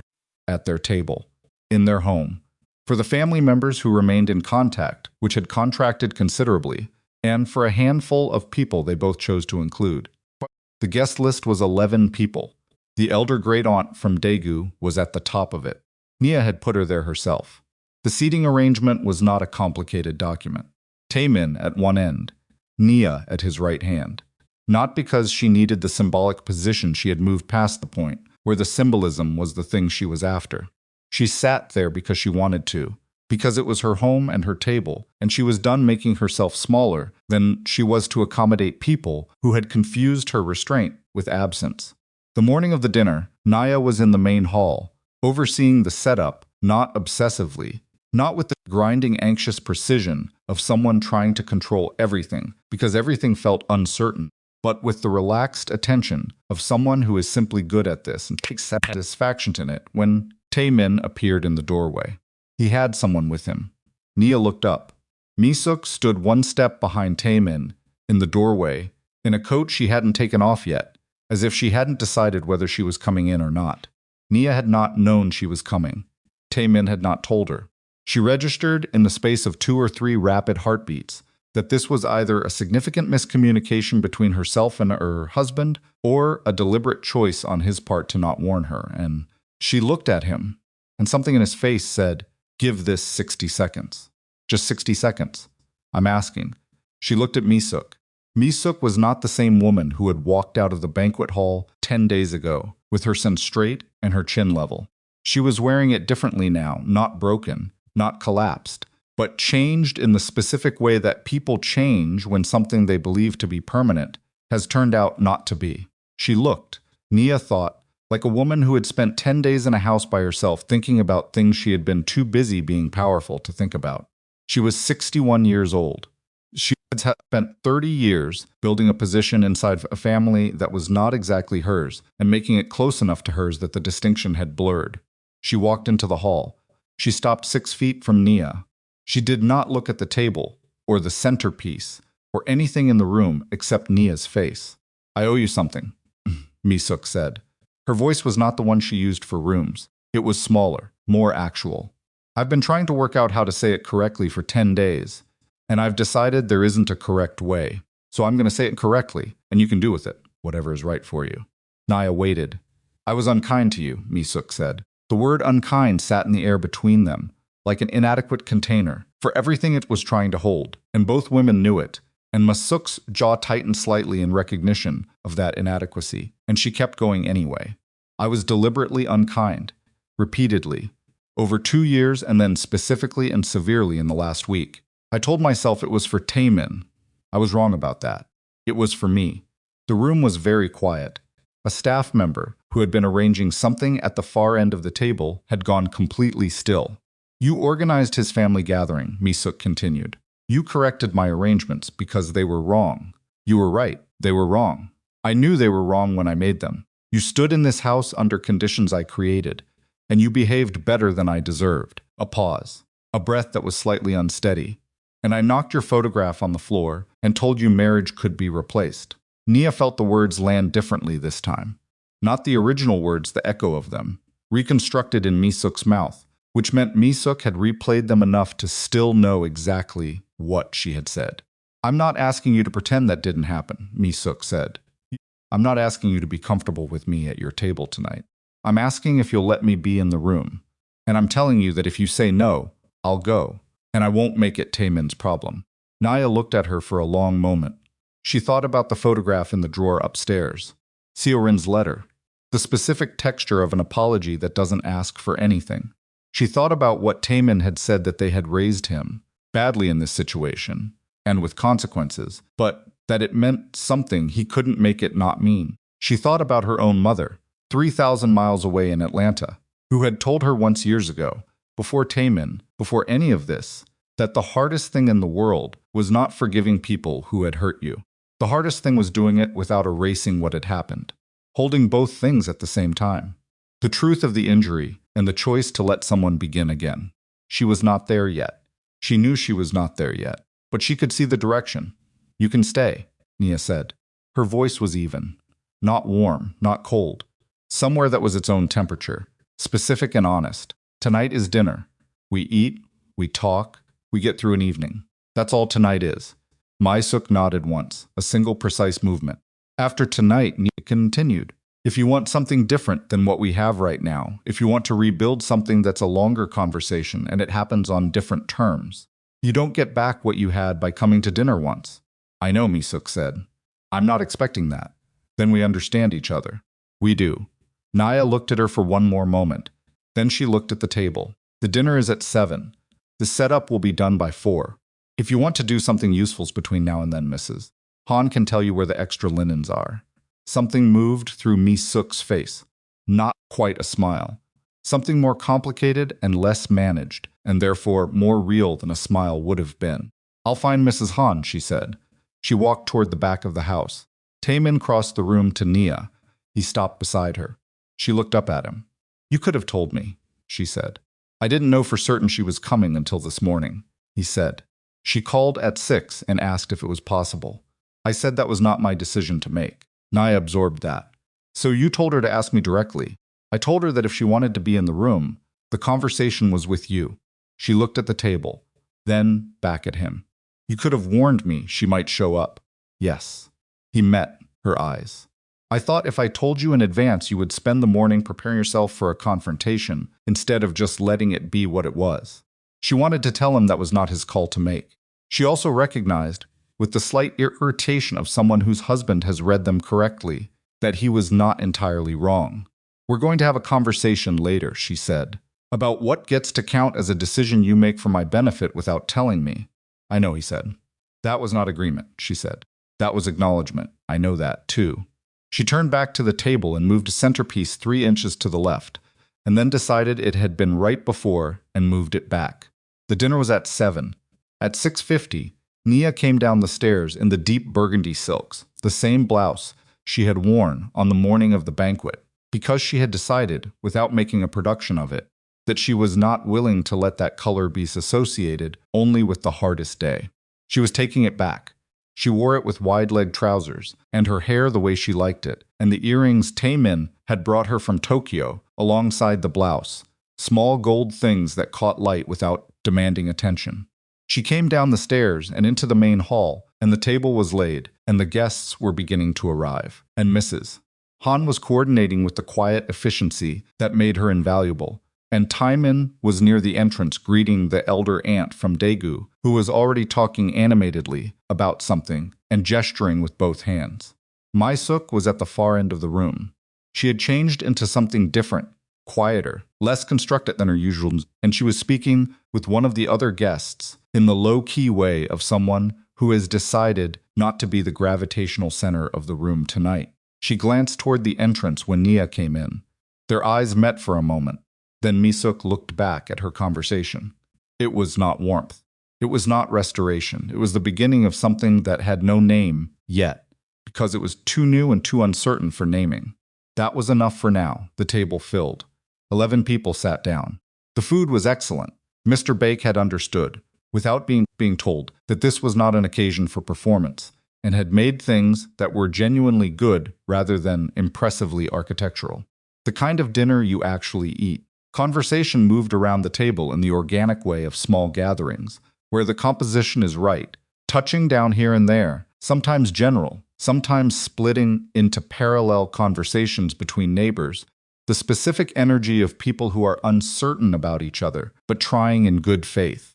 The elder aunt from Daegu told a story about Taemin as a teenager that made 3 people laugh and made Taemin look at the ceiling with an expression that was attempting to be neutral and failing. Naya laughed. She laughed genuinely, without calculating whether it was the right moment, without managing the shape of it, just laughed at a story about a 17-year-old boy who had apparently once I argued with a market vendor for 45 minutes over the correct price of persimmons and been completely wrong about the price the entire time. He knew he was wrong by the end, the aunt said, still laughing. He just couldn't find the exit. Nothing has changed, Nia said. Taemin looked at her sideways. She held his gaze and did not take it back. He reached under the table and put his hand over hers. Not for the room. There was nobody watching that moment. Everyone was still with the aunt and her story. It was just for her. Just the weight of his hand and the specific warmth of it, and the thing it said that didn't need to be words. Across the table, she was aware without looking directly that Misuk had gone slightly still. Not in discomfort. In something closer to the thing that comes before reckoning. Seeing, without any cushioning distance, what you tried to seeing, what I tried to destroy, and understanding what the cost of that destruction would actually have been. Nia looked at the table, at the candles and the glasses and the people, at the chair beside Taemin, where she was sitting without anyone questioning it, without having had to fight for it tonight, without its presence requiring explanation. She thought about the last 2 years, all of it, the good of it, which was real and extensive, and the cost of it, which had also been real. The accumulation of small injuries, and the long practice of silence, and the night on the marble floor, and the photograph with the broken glass. And she thought about what came next. Not Misuk, not the family, the organization, the remaining complications of consequence and rebuilding that still had months of work ahead of them. Not any of the external things. The next thing for Nia specifically was simpler and larger than any of that. She had spent 2 years making herself smaller to fit a space that had been designed without her in mind. She had organized and managed and survived and maintained. She had loved her husband completely, and her work at arm's length, and herself, somewhere in the middle of all of it, maintained but not exactly attended to. That was done now. Whatever came next, it was going to be bigger than what had been. She was going to make the nonprofit work again. She was going to take up the space in this house that was actually hers. She was going to be, in all the rooms, and all the contexts, and all the moments when Taemin was present or absent, precisely and completely herself, without calculating what that cost, without editing herself down to a size that was easier for people who had decided she was an inconvenience. She was going to do all of that. But first, she was going to finish this dinner. This specific dinner, at this specific table, with these specific people, and this specific man who had come home early and knelt beside her on a marble floor and stood up beside her and meant every word of what he had said. She picked up her glass. She looked at the table, at all of it. She drank. The evening continued. The candles burned lower. The conversation moved through its shapes. Outside the estate walls, the city did what cities do continued, dense and indifferent and full of its own urgent business, without any awareness of what had shifted inside the iron gates of this specific house in this specific week. Inside's 11 people ate dinner. One of them was becoming, finally and without permission required, exactly who she had always been. The other 10 were beginning, in their different ways, and at their different distances to understand what that meant. And the chair beside Kang Taemin, the chair that had been removed and restored and fought over, and finally, irrevocably settled, held the woman who belonged there. Without question, without condition, without anyone in the room having the slightest doubt about why. The months after the banquet did not move in a straight line. That was the thing nobody told you about aftermath, that it didn't arrive as a clean resolution, didn't unfold in neat sequential stages the way a diagram might suggest. It moved in circles and doubles back and sudden drops and unexpected plateaus. There were days when everything felt genuinely different, when Nia moved through the estate with the ease of someone who had finally stopped bracing for impact, and then days when she would be standing in the kitchen or sitting at her desk and something small would happen a pause. Before her name, a slight rearrangement of the air in a room when she walked in, and she would feel the old vigilance fire up in her chest like a pilot light that had never quite gone out. She stopped fighting that. The vigilance was not weakness. It was information. Her body had learned something true over 2 years, and it was going to take time to update the file. She let it take time. October arrived cold and faster than she expected. Seoul shifted into the particular gray and amber of its autumn, a season Nia had come to love in a way she had not anticipated when she first moved here, because Atlanta autumns were loud and photogenic and immediate, all bright color and sudden cold, while Korean autumn was more considered, more gradual, the kind of seasonal change that rewarded attention. The jasmine in the East Garden went dormant. She covered the root base herself, early on a Saturday morning, when the air smelled like iron and coming rain. Taemin watched her from the window. She didn't know he was watching until she came inside and found him still standing there with a coffee cup he hadn't drunk from, looking at the garden with the expression he got when he was thinking something he hadn't decided how to say yet. "The jasmine will come back," she said, pulling off her garden gloves. "I know it will." He looked at her. "I was watching you, not the jasmine." She set the gloves on the side table. And you look." He paused. Drank the coffee that had probably gone cold. "Different." "Different how?" "Like yourself," he said. "More like yourself than I've seen in a while." She didn't immediately answer. She stood at the window beside him and looked at the garden, at the covered jasmine, at the stone bench, at the small geography of this particular corner of the estate that had become, without her planning it, her place. The place she went when she needed to locate herself. "Taemin," she said. "Yeah, I need to tell you something I should have told you earlier. Not about your family. About me." She kept her eyes on the garden. "I lost myself a little. This last year, specifically. I stopped doing the work that was mine, the nonprofit, the things I was building before I came here. And I told myself it was practical, that I was transitioning, that I needed time. But that wasn't entirely true." He didn't say anything. He gave her the room. Part of it was that I was putting all my energy into surviving the situation in this house. And part of it was she stopped, made herself finish the sentence cleanly. Part of it was that I was afraid that if I was too much of myself, it would make the situation worse. That taking up more space would give them more to push against. So you made yourself smaller. I tried to. She looked at him now. It didn't work. They pushed anyway. And I was half empty by the time things reached the point they reached. He was quiet for a moment. His jaw moved that small, involuntary tightening that preceded his more difficult feelings. I should have seen that, maybe. But I was also hiding it. She turned to face him fully. "I'm telling you now because I'm done hiding it. I'm restarting the nonprofit programming this month. Full involvement, not maintenance mode. I've got Dija coordinating the Atlanta side, and I'm building a remote operational structure. It's going to take time and attention, and there will be periods where I'm more focused on that than on what's happening in this house." "Okay," he said. "I need you to know that's coming. Not ask permission. Just tell you." "Okay," he said again. Same word, different weight, heavier this time. More deliberate, carrying the specific quality of a man who understood the distinction she was making and was honoring it. She looked at him for a moment. "You're not going to say anything else? What would you like me to say?" "I don't know, something." "You're very quiet." I'm quiet, he said, because you just told me something true and important, and the correct response to that is to hear it, not to immediately produce words about it. He set the coffee cup down. I heard it. I'm glad you told me. I want to know when you're building things. I want to know what they look like. She held his gaze. Why? Because watching you build something is one of my favorite things, he said. Simple. Unguarded in the way he was rarely unguarded. It's been a while since I've had the chance. She felt that land in the part of her that had been quietly hungry for it, without knowing how to name the hunger. She reached out and touched his face just briefly, just the back of her fingers against his jaw, and then she went to make fresh coffee because his had gone cold and they both needed it. November was the month Siorin called. Not a letter this time. An actual phone call, which required more than a letter, required real-time response, real-time presence, no ability to draft and revise, and put down and come back to it. Nia saw the name on her phone screen and stood with it for 4 rings before she answered. I wasn't sure you'd pick up, Siorin said. I almost didn't, Nia said. Honest. A pause. That's fair.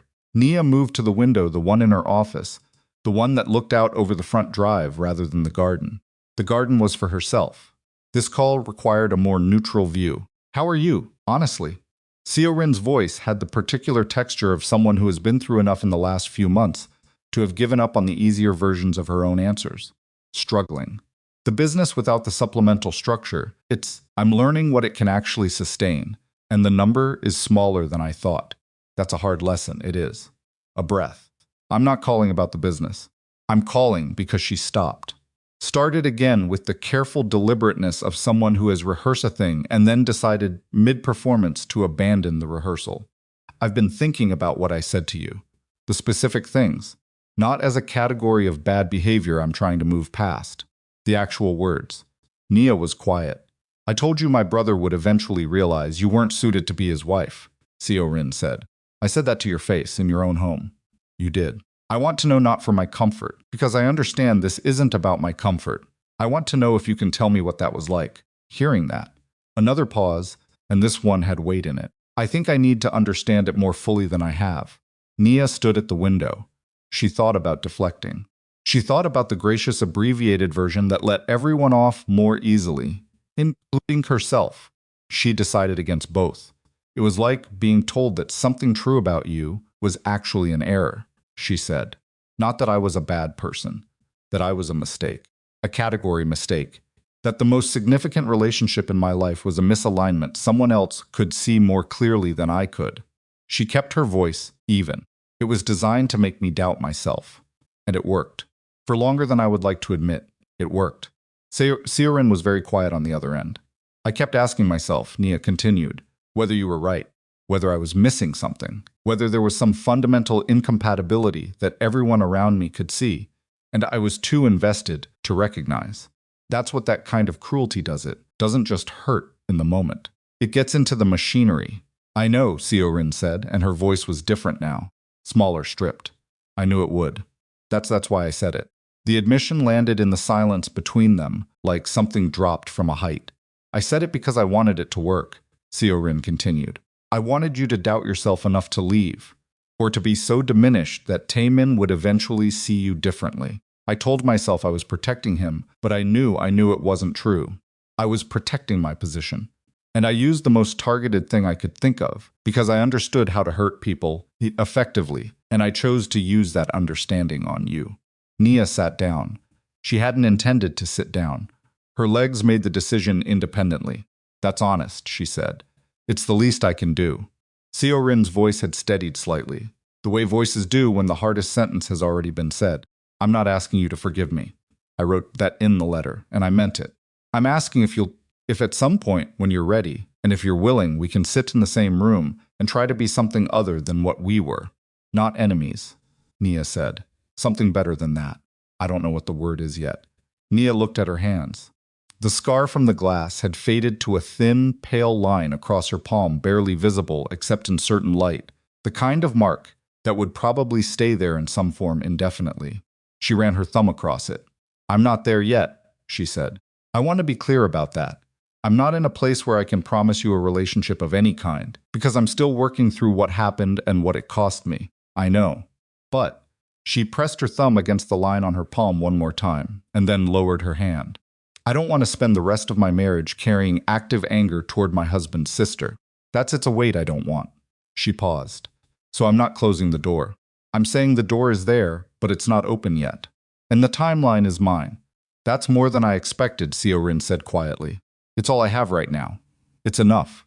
They said goodbye without making plans. No coffee date, no tentative dinner invitation, no artificial structure imposed on something that needed to find its own shape. They simply ended the call, and Nia sat in her office for a while afterward, not working, not doing anything in particular, just sitting with the specific emotional weight of a conversation that had gone better and worse, and more honestly than expected. Then she opened her laptop and got back to the nonprofit relaunch. December for the formal family dinner. This one was Taemin's idea, but he had asked Nia to design it, and the distinction mattered. Not to manage the logistics, though she did that too, because she was good at it. And she had stopped pretending otherwise, but to decide what it was. Who was at the table? What the evening was trying to be. She had sat with that question for 3 days before she answered it. She had come to him on a Thursday evening, in the study where he was finishing the last of his day's calls, and she had sat across from him and waited for him to finish, and put the phone down and give her his attention. And then she had said, I want it to be real. He had looked at her, waiting for the rest. Not a performance of progress, she said. Not a demonstration that everything is resolved and fine, and we're moving forward. I want it to be a dinner where people who are actually working through things sit at the same table and have a meal and say true things and see what happens. He had considered that. Mi-suk. If she's ready for that version of the evening. Not the polished version. The real one. And if she's not ready, then she doesn't come. Naya had held his gaze. I'm done having evenings built around what other people need to perform. He had nodded. He had called Mi-suk himself the following morning. Mi-suk came. She arrived 20 minutes before anyone else, which Naya had not expected. She came in, without ceremony, without the entrance-making quality that had always characterized her arrivals, and she stood in the hallway with her coat still on and looked at Nia with the direct, unguarded attention of someone who has been practicing something. I want to help, Mi-suk said, with the setup. If you're willing. Nia looked at her for a moment. At the coat. At the way her hands were held together at her waist. Not the relaxed authority posture of before, but something more careful, more deliberately still. The flowers came from the wrong supplier, Nia said. The arrangement for the main table needs to be redone. Mrs. Han has the materials. Mi-suk nodded. She went to find Mrs. Han. She spent 40 minutes working on the flower arrangement. Naya could see her through the open doorway of the main hall, working with focused attention, not rushing, occasionally stepping back to assess, making adjustments with the hands of someone who had done this many times and took it seriously. The finished arrangement was better than the original delivery would have been. Naya stood in the doorway and looked at it for a moment before the other guests arrived. You're good at that, she said. Mi-suk looked up. A pause. I used to do all the arrangements in this house. I know. Nia looked at the centerpiece. It shows. It was not warmth. It was not forgiveness issued like a receipt. It was two women standing in a doorway acknowledging a true thing, and between the acknowledgement and the truth, there was a small, fragile, unnamed space that had not existed before and might eventually grow into something, and might not. And either way, it was real. That was enough for tonight. Dinner was 11 people again. Siorin was not there. She was in Busan for a supplier meeting. Genuinely. A legitimate piece of business for the restructured label that was doing slightly better than expected, but she had sent a message to Nia's phone that afternoon. 3 words. Save me something. Naya had shown it to Taemin. He had looked at it for a moment, and then looked at her, and she had seen something in his face that was old and complicated, and real, the face of a man who loved his sister imperfectly, and was watching her. Slowly and with considerable stumbling, try to become someone worth the love. I'll make sure Mr. Bake sets something aside, Nia had said. Taemin had kissed her temple and gone back to what he was doing. The dinner moved in the way that real dinners move unevenly, with long, comfortable stretches and occasional awkward pauses and moments of genuine laughter that arrived without being engineered. The elder aunt from Daegu told another story about Taemin, this one involving a school examination he had apparently taken extraordinary and completely unnecessary measures to pass, despite being perfectly capable of passing it normally, and the story went on longer than it needed to, because the aunt kept adding details that she remembered mid-telling, and by the end of it, even Mi-suk was laughing quietly. Privately, the laugh of someone who remembered the story from a different angle.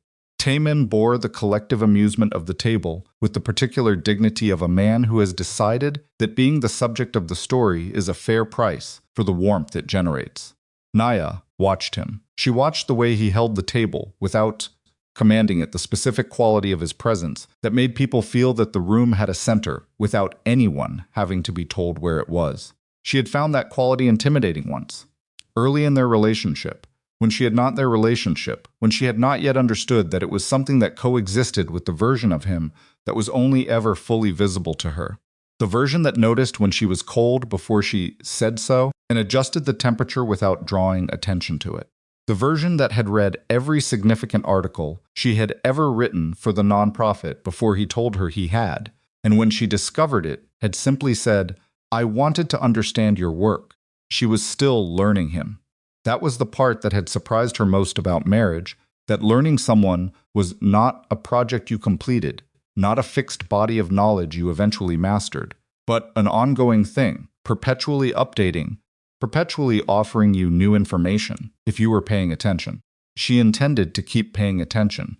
After dinner, after the guests had gone, and the house had been restored to its nighttime quiet, Nia and Taemin ended up on the balcony. Not by plan. They had both drifted there separately, she first, needing the cold air after the warmth of the evening, and then he, a few minutes later, finding her at the railing and coming to stand beside her without asking what she was thinking about, because he had learned when asking was necessary and when it was not. The city spread out below them.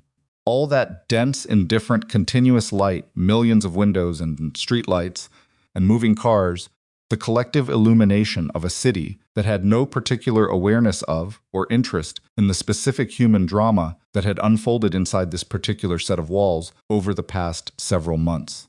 It had kept moving the whole time. It would keep moving now. There was something comforting about that. The scale of it. Mi-suk did the flowers, Nia said. I saw. She's good at it. She used to do them every week when I was young. Taemin looked at the city. There was a period when we didn't have much. She would find things from the garden, things she'd trade with the neighbor's wife, and she would make something from almost nothing, just to have something beautiful in the house. A pause. I hadn't thought about that in years. Nia looked at him. What made you think about it tonight? Watching her work. He was quiet for a moment, remembering who she was before she had enough to protect. The wind moved across the balcony. Below, a car horn sounded and faded. I'm not saying it excuses anything, he said. It doesn't. What she did to you doesn't become acceptable, because I understand why. He turned to look at her. I just understand why. And that's a different thing. It is, Nia agreed. Understanding why something happened isn't the same as deciding it was okay. You can hold both. You're better at that than I am. You're learning. He made a sound that was not quite a laugh. Slowly, she put her hand on the railing. The December air was cold enough that she could feel the metal immediately, sharply, the temperature of it registering in her palm, right at the line of the scar. She didn't move her hand. Taemin, she said. Yeah, I need to say something, and I need you to hear it, without trying to respond to it right away. He looked at her, nodded. I never needed you to make everyone afraid of you on my behalf, she said. I know that's not entirely how you see what happened. And I'm not saying the accountability was wrong, it wasn't. But the thing I actually needed, the thing I needed the whole time, wasn't protection in the way you think of protection. She felt him still beside her, listening in the total way he listened when something mattered. I needed you to make it impossible for people to pretend I wasn't real, she said. Not by force, not by consequence, necessarily. Just by how you treated me, by how you talked about me when I wasn't there. By whether the version of me that existed in your absence was the same as the version of me that existed when you were present. She looked at the city. That's what was missing. Not because you didn't love me, because you didn't see that love isn't only what happens between two people. It's also the space you hold for someone in the world. The silence lasted long enough that that she turned to look at him. He was looking at her with an expression she could not entirely catalog, not one of his public expressions, none of the controlled presentations he offered in various contexts. This was the private face, the one without strategy. "You're right," he said. "I know. I loved you privately," he said, "and I thought that was enough, because I didn't understand what was happening publicly. And by the time I understood, he stopped. His jaw moved. The image I have, of you on the floor, with glass in your hand. You don't have to, I want to say it." He held her gaze. "It doesn't leave. I close my eyes sometimes and it's still there. You on the floor I own, in a house I built, bleeding because people I chose to keep in my life had decided you were not worth the basic decency of a response." His voice was, even but it cost him. She could see what it cost him. "I will be correcting that for a long time." "You already started," she said. "It's not enough. It's not a debt, Taemin." She turned to face him fully. "It's not something you owe me that I'm collecting on. It's just what needs to be different going forward. You make it different going forward. That's it. That's the whole thing." He looked at her for a long moment. Then he said, "I don't know how you do that." "Do what?" "Make the hard version of something sound like the most reasonable thing in the world." She almost smiled. "Practice." "At what specifically?" "At knowing the difference," she said, "between what I want and what I can actually live with. They're not always the same thing, and once you know the difference, you stop spending energy on the impossible version, and you put it into the one that's actually in front of you." He was quiet for a moment. "Then, what did you want? Honestly?" She looked at the city.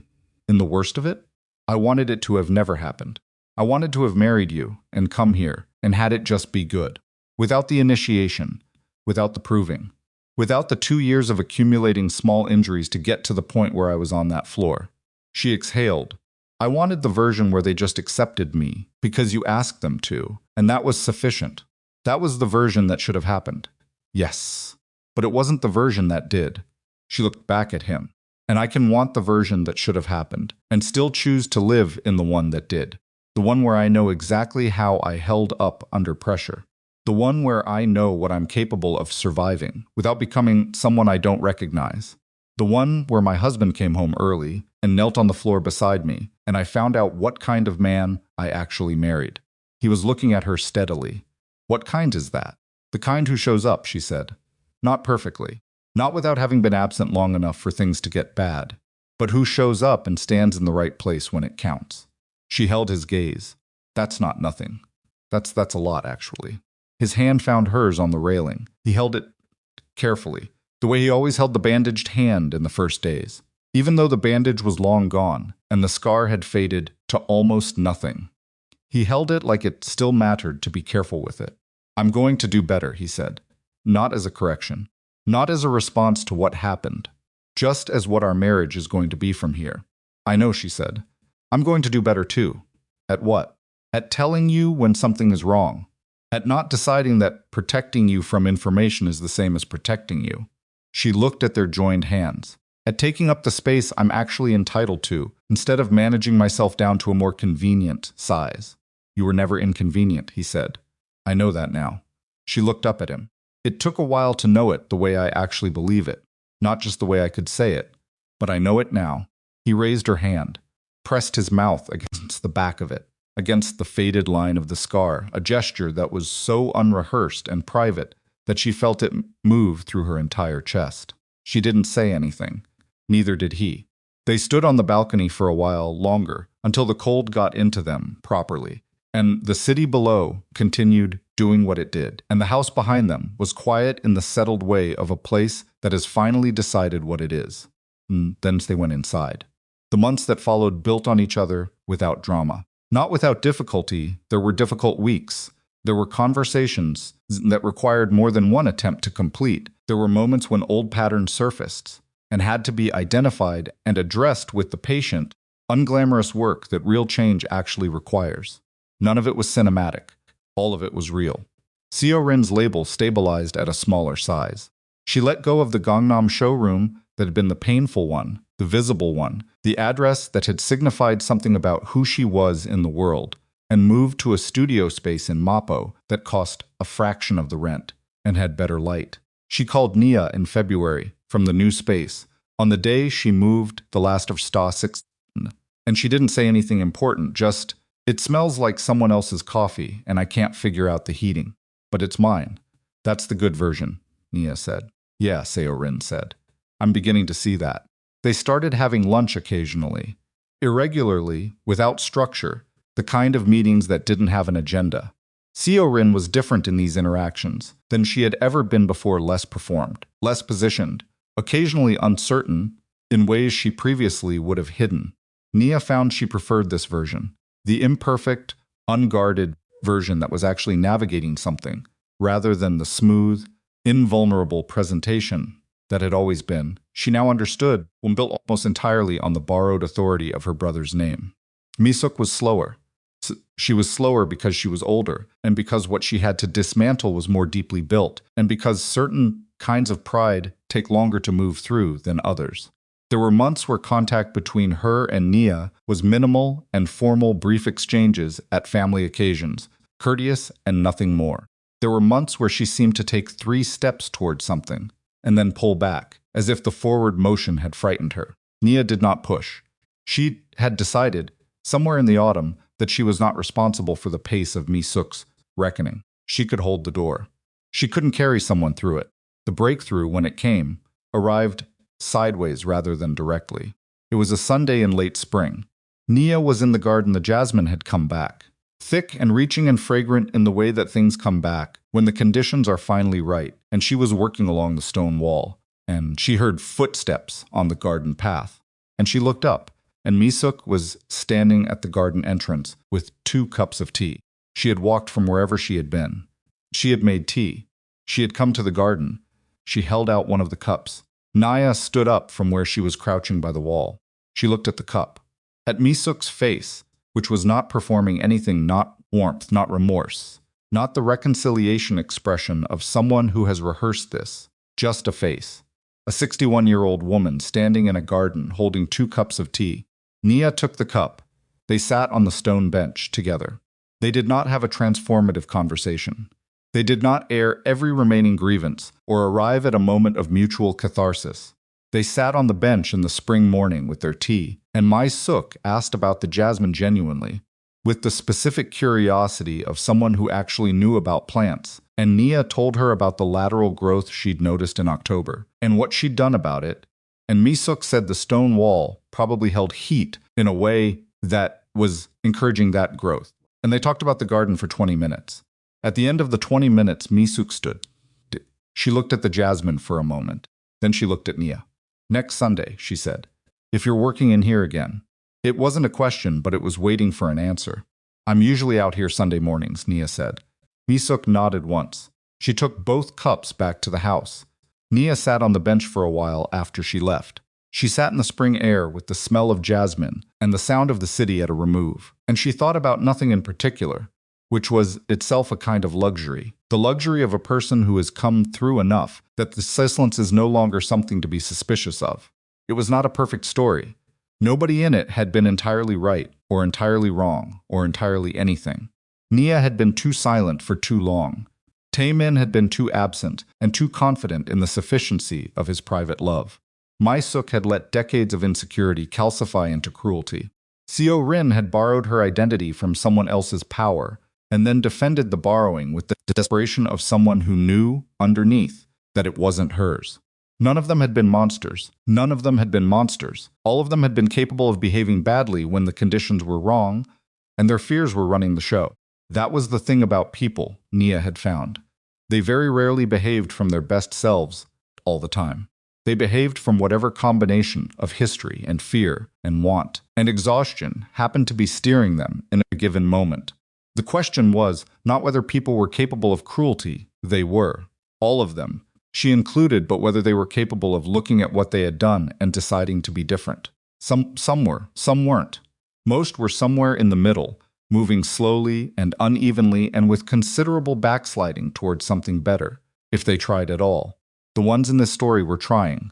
That fall, Taemin hosted another family dinner. Nia came down the stairs in a different blouse. She had retired the burgundy silk to the back of the closet. Not as a rejection of what it represented, but because she had reclaimed it and didn't need it anymore the way she had needed it before. Tonight she wore something she had bought for herself, because she liked the color and the way it moved. The dining room was full. The table was laid exactly as she had designed it. The centerpiece arrangement, Mi-suk had asked to do it, and Nia had said yes, without deliberation, was exceptional. Mrs. Han moved through the room with her customary efficiency. The household staff addressed Nia as Mrs. Kang without hesitation, without the slight pause that had once marked the title as provisional. Taemin was at the entrance when she came in. He looked at her, the way he looked at her when he thought she was beautiful, and was not calculating whether to say so. He pulled out her chair himself. She sat. The chair was hers. The table was hers. The room was hers. Nobody questioned it. Nobody required it to be explained. Nobody looked at the seat at Taemin's right hand and hesitated about who belonged there. Dinner was served. Conversation began. The room filled with the specific warmth of people who are choosing to be in each other's company imperfectly, with history and consequence and ongoing negotiation, but choosing, actively choosing. That night, late, after the guests were gone, and the house had settled into its nighttime quiet, Taemin found Nia on the balcony again. He had half expected her there. She had half expected him to come find her. He stood beside her at the railing.